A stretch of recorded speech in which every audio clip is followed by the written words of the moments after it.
Türkmenistan'ın prezidentinin buyruğu bilen aşağıda görkezülen yol başçıları,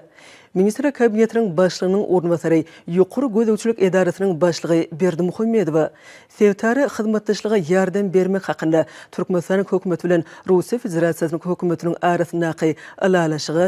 Sağlık Uruş ve Derman Senatı Ministri Aman Nepetova Halkara Lukmançılık Sanitariya düzgünlerini 2005-nji ýyl ornaşdyrmak babatda hyzmatdaşlyk etmek hakynda Türkmenistan'ın Sağlık Uruş ve Derman Senatı Ministri bilen sarp edijilen hukuklaryny gorumak we adamyň awadançylygy babatda gözegçilik boýunça federal gullugynyň Russiya Federatsiyasy arasyndaky alalaşygy,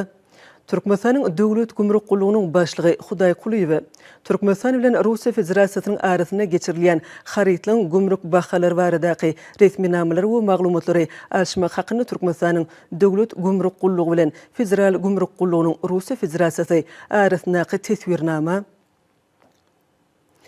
Türkmenistan'ın statistika baradaky Döwlet Komitetiniň başlygy Welbegowa özara sowda barada statistik maglumatlary alşmak hakynda Türkmenistan'ın statistika baradaky Döwlet Komiteti bilen Federal Gümrük Gullugynyň Russiya Federatsiýasy arasyndaky ähtnama, Türkmenistan'ın Döwlet Daşary Ykdysady İş Bankynyň başlygy Jepbarowa hyzmatdaşlyk etmek hakynda Türkmenistan'ın Döwlet Daşary Ykdysady İş Banky bilen Transkapital Bank Jemgyýetçilik paýdarlary jemgyýetiniň arasyndaky alalaşygy,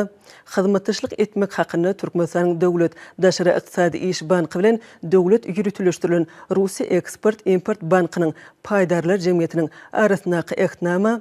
Niyat Fadynaky Türkmen Owakyjylyk Universitetiniň rektory Muradowa, ilmi hyzmatdaşlyk we owakyjylyk ugry boýunça hünärmenleri taýýarlamak hakynda Niyat Fadynaky Türkmen Owakyjylyk Universiteti bilen Önümçilik ilmi tohumçylyk assosiasiýasynyň Tohumlar Assosiasiýasy Moskwa şäheri arasyndaky ähtnama Türkmen tarapynyň gol çekmäge ygtyýar berildi.